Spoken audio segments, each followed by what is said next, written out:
নিজেকে এই পৃথিবীতে চিরস্থায়ী কোনো জীব ভেবো না। নিজেকে ভেবো না যে তুমি অমরত্ব নিয়ে জন্মগ্রহণ করেছো।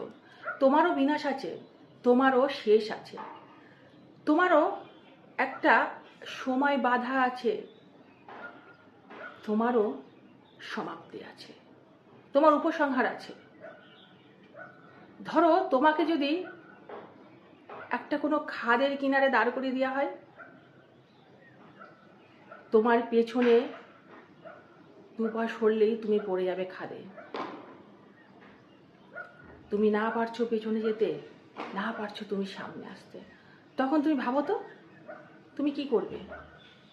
তুমি কি ভাববে? তুমি ভয় পাবে, নাকি তুমি এটা ভাববে আমি তো অমরত্ব নিয়ে জন্মগ্রহণ করেছি, আমি অমর, আমার কিছু হবে না।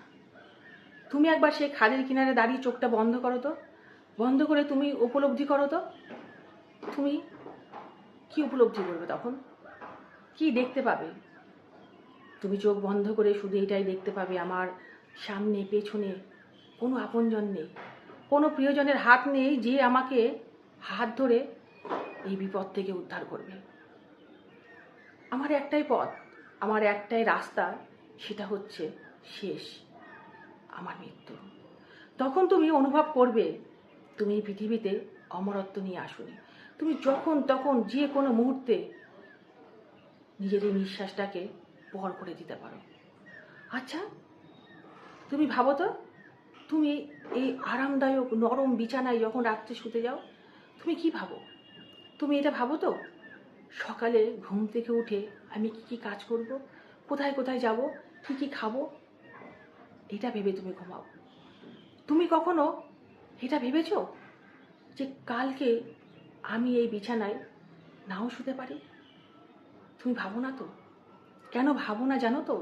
কারণ তুমি মানতেই চাও না, তুমি মানতেই চাও না যে এই পৃথিবীতে আমরা ক্ষণস্থায়ী। যে কোনো সময় যে কোনো মুহূর্তে আমাদের যা কিছু হয়ে যেতে পারে। আমরা কালকে সূর্যটা নাও দেখতে পারি, আমরা কালকে সকালটা নাও উপভোগ করতে পারি, আমরা হয়তো কালকে রাতে আর বিছানায় আসবো না। কালকে রাতটা হতে পারে আমার প্রিয়জনের কাছে ভয়ঙ্কর এক রাত। ভাবতে পারছো?